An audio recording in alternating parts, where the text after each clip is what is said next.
હોય જ નહીં. તમારો સદગુરુ તમારી ચિંતા તમારા કરતા વધારે કરે છે. તમે સુખમાં હોય ત્યારે તમારો સદગુરુ તમારી ચિંતા કરે કે સુખમાં ક્યાંક છકી ન જાય, આનો પૈસો ખોટે માર્ગે ન જાય, વ્યસન અને વ્યભિચાર તરફ ન વળી જાય. એટલે સુખમાં તો સદગુરુ તમારા ઉપર વધારે ધ્યાન રાખે, નજર રાખે કે આની ગાડી ફગી ન જાય. અને દુઃખની અંદર તમને હાથ જાલી, તમને ટેકો આપીને તમને સંભાળી લે, તમને તૂટવા ન દે, તમને વિખરવા ન દે.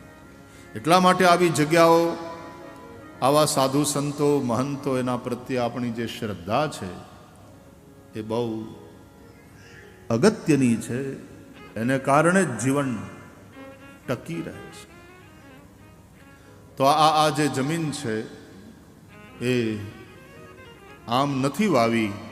આના બધા માલિકોએ, પધારો સ્વામી, પ્રણામ પ્રણામ. આમ વાવી નથી. એ એટલા માટે નથી વાવી કે આવું સારું અહીંયા કામ થવાનું છે, તો હવે અહીંયા આ કથા દ્વારા, આ કાર્યક્રમ દ્વારા સંસ્કારની ખેતી થશે. બીજી બધી સમૃદ્ધિ તો હોય આપણા જીવનમાં, પણ સંસ્કારની સમૃદ્ધિ એ સૌથી અગત્યની વસ્તુ છે. લુગડા ફાટલા હશે તો એટલા ભૂંડા નહીં લાગીએ, પણ સંસ્કાર ફાટલા હશે તો બહુ ભૂંડા લાગશે. આવી બધી જગ્યાઓ, એના દ્વારા ઉજવાતા આવા ઉત્સવો એ સમાજને, વ્યક્તિને સંસ્કારથી સમૃદ્ધ રાખે છે. ધર્મ એટલે શું? ધ્રિયતે ઇતિ ધર્મ, ધારણા ધર્મ મિત્યાહુ. જો મોટર કાર તમે હલાવો ને તો એમાં લીવર હોય, એક્સલરેટર, અને બ્રેક પણ હોય. ક્લચ તો હોય કે ન હોય, કારણ કે હવે તો ઓટો ગેરવાળી ગાડીઓ, એવું છે ને ભરત, ઓટો ગેરવાળી ગાડી હોય તો ક્લચની જરૂર નહીં ને, પણ લીવર અને બ્રેક તો હોય જ. આ ધર્મ છે ને એ બંનેનું કામ કરે, લીવરનું પણ અને બ્રેકનું પણ. લીવર આપો ને એટલે ગાડી ભાગે, એને કહેવાય વિધિરૂપ ધર્મ. અને બ્રેક એટલે નિષેધરૂપ ધર્મ.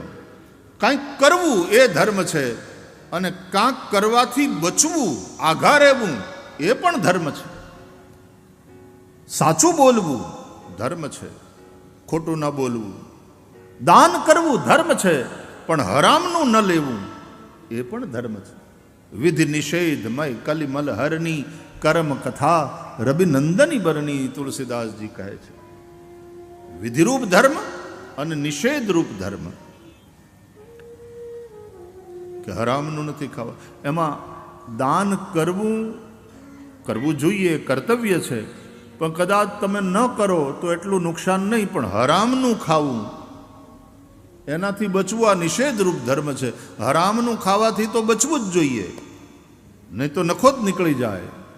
અનીતિ સે ધન હોત હૈ બરસ 5 અરુ 7, તુલસી 12 બરસ મેં જડા મૂલ સે જાત.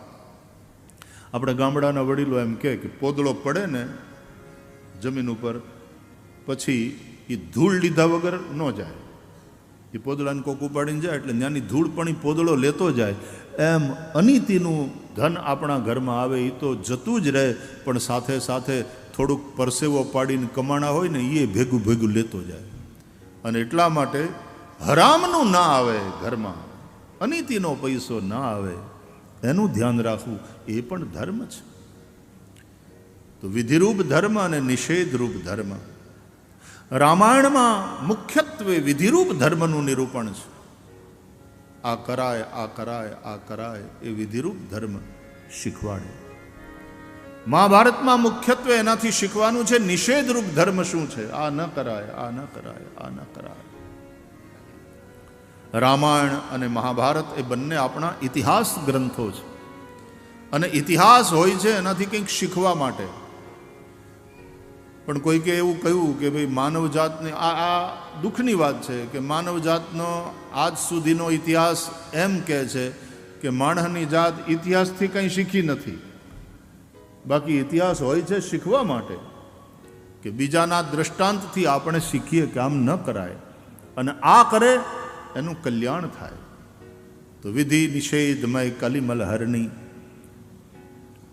વિધિરૂપ ધર્મ અને નિષેધરૂપ ધર્મ.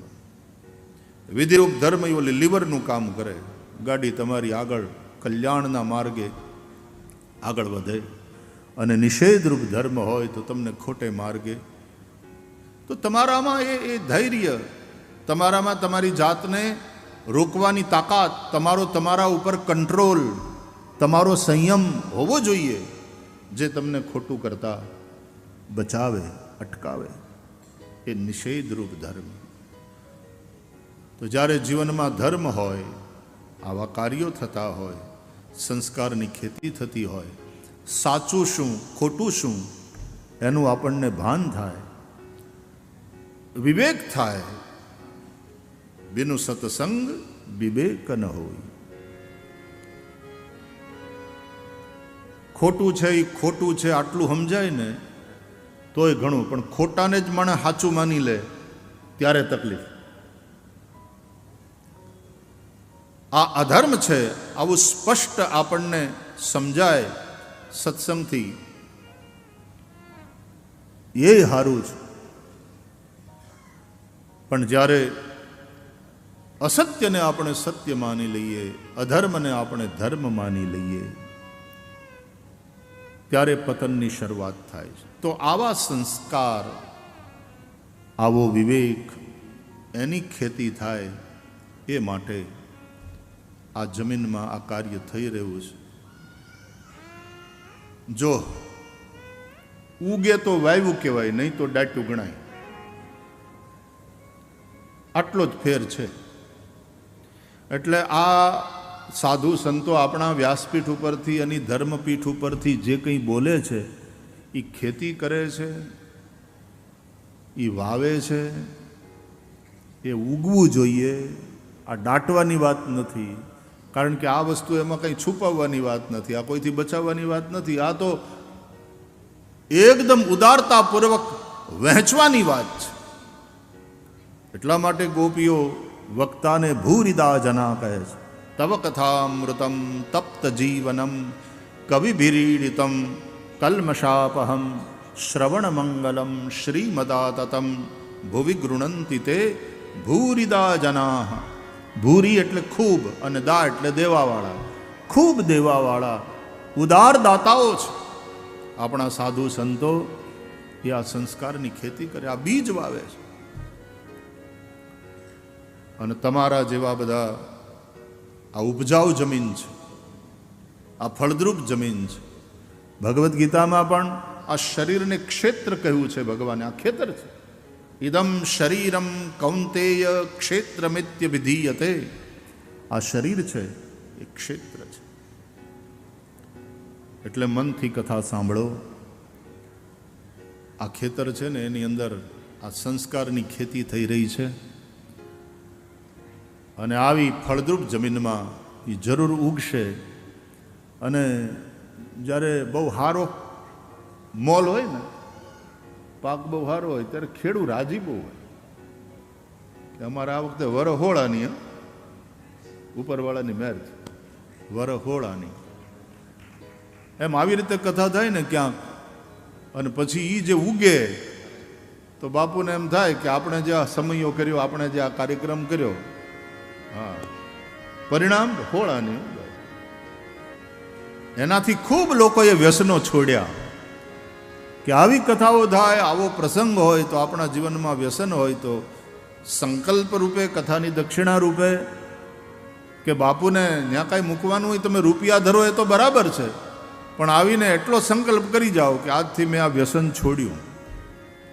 એ વ્યસનને કારણે રૂપિયાનું તો નુકસાન ખરું, આપણા શરીરને કેટલું મોટું નુકસાન. અને જે તે પીવાનું વ્યસન હોય એના પરિવારવાળાને કેટલો ત્રાસ. જો એ વ્યસન છૂટી જાય તો ઉગ્યું કહેવાય, જે વાવ્યું છે એ ઉગ્યું. તો આવી એક ખેતી, સંસ્કારની ખેતી આ જમીનમાં થઈ રહી છે. એટલે એ જે જમીનના માલિકો છે એને તે એમના કાર્ય માટે ઠાકર ધણી ખૂબ ખૂબ રાજી થઈ અને આશીર્વાદ આપશે. જગ્યાના પૂર્વ પુરુષોના તો આશીર્વાદ મળશે જ, રામ બાપુના એના આશીર્વાદ તો મળશે જ, પણ તમારું આ જે સમર્પણ છે એનાથી તમારું ખૂબ કલ્યાણ થશે.